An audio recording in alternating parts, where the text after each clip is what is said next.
Polisi menetapkan 2 orang tersangka atas tewasnya satu warga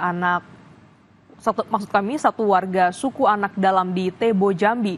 Keduanya merupakan sekuriti perusahaan sawit.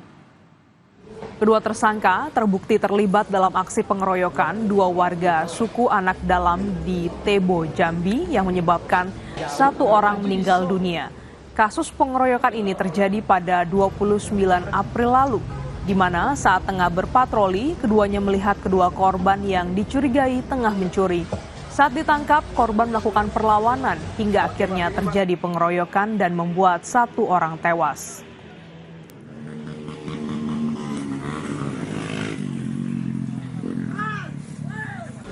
Dari hasil olah TKP kami mengidentifikasi beberapa pelaku.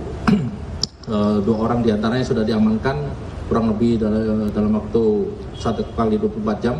Keesokan harinya pada dini hari kita bisa menangkap 2 orang yang ikut dalam peristiwa pengeroyokan itu, yang berinisial NK dan HD.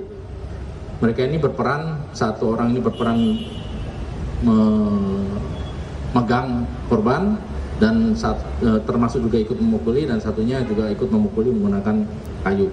Dari situlah dari keterangan 2 orang tersangka ini, kemudian kita identifikasi juga ada beberapa nama yang mudah-mudahan dalam waktu dekat ini bisa segera kita mintai pertanggungjawaban.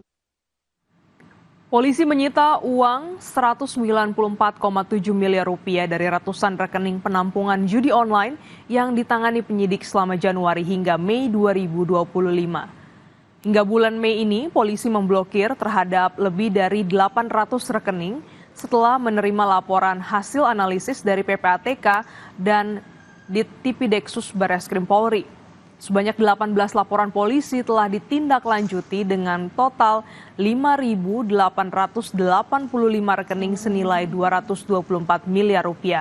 Saat ini, proses pengusutan rekening terkait judi online masih berjalan dan membutuhkan waktu karena penyidik harus mengecek rekening satu persatu.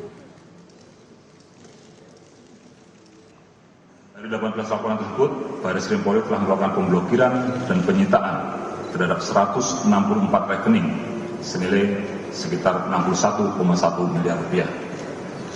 Sehingga sampai saat ini total rekening yang sudah ditindaklanjuti oleh Barreskrim Polri sejumlah 865 rekening dengan nilai sekitar Rp194,7 miliar. Seorang pria warga negara asing asal Tiongkok ditemukan tewas mengenaskan dengan tubuh tertimpa reruntuhan bangunan di celah pembatas antar gedung di Jalan Pangeran Jayakarta, Sawah Besar, Jakarta Pusat pada Jumat malam.